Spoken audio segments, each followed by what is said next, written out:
તો હળવદથી મહત્વના સમાચાર સામે આવી રહ્યા છે, જ્યાં હળવદના કેમિકલ ચોરી પ્રકરણનો જે ગુનો છે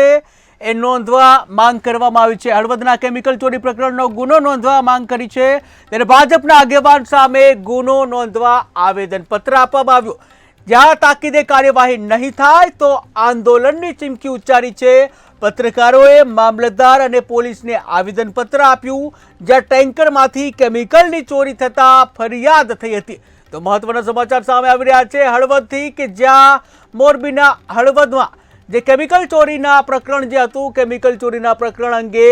જે ગુનો નોંધવાની માંગ સાથે આવેદનપત્ર આપવામાં આવ્યું છે। ભાજપના આગેવાન સામે ગુનો નોંધવા પત્રકાર દ્વારા આવેદનપત્ર આપવામાં આવ્યું છે, ત્યારે તાકીદે કાર્યવાહી કરવામાં આવે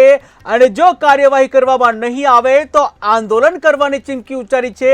ત્યારે પત્રકારોએ મામલતદાર અને પોલીસને આવેદનપત્ર આપ્યું છે, જ્યાં ટેન્કરમાંથી કેમિકલની ચોરી થતા ફરિયાદ કરી હતી। અને હળવદ મામલતદાર સાહેબને આવેદન આપવા આવ્યા છીએ। ધાંગધ્રા અને હળવદના તમામ પત્રકાર મિત્રો જે ગત 3 તારીખે હળવદના સિનિયર અને નામી પત્રકાર મેહુલભાઈ ભરવાડ ઉપર જે ખોટી ફરિયાદ થઈ છે, એ અનુસંધાને અમે સૌ પત્રકાર મિત્રો પ્રશાસનનું ધ્યાન દોરવા માટે આવેદનપત્ર આપવામાં આવ્યા છીએ કે ભાઈ મેહુલભાઈ ભરવાડ જે પાયાના માણસોનું, પાયાના પ્રજાના લોકોનું કામ કરે છે અને પ્રશાસન અને સરકાર અને પ્રજા વચ્ચે પોલીસે હળવદ તાલુકાના શક્તિનગર પાસે કેમિકલ ચોરીની રેડ કરી હતી અને આ રેડમાં જે છે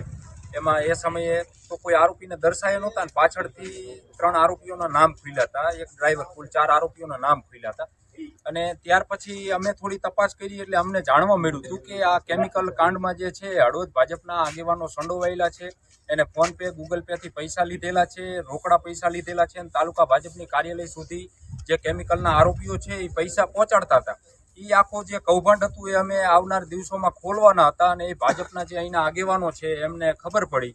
તો પછી મારું અને બળદેવનું જે નામ છે, કોઈ પણ પુરાવા, આધાર પુરાવા વગર અમને આના આરોપી બનાવવામાં આવ્યા। 7 દિવસની જેલ એન્ટ્રી પણ કરાવવામાં આવી, જેથી અમે જે છે દબાઈ જઈને આ જે આગેવાનો છે એમના કાંડ જે છે ખુલ્લા ન પડે તે માટે થઈ અને અમારી ઉપર જે છે ફરિયાદ દાખલ કરવામાં આવી। અમને કેમિકલ ચોર બનાવવામાં આવ્યા, જેલ એન્ટ્રી કરાવી, 7 દિવસ જેલમાં પણ રખાયા। આજે અમે હળવદ પોલીસ મથકે મામલતદારે લેખિતમાં આવેદનપત્ર આપી અને ખાસ એ જણાવ્યું છે કે ભાજપના જે આગેવાન છે નયન દેત્રોજા એની સાથે જે બીજા તાલુકા ભાજપ પ્રમુખ સુધી જે છે આના પૈસા જતા હતા,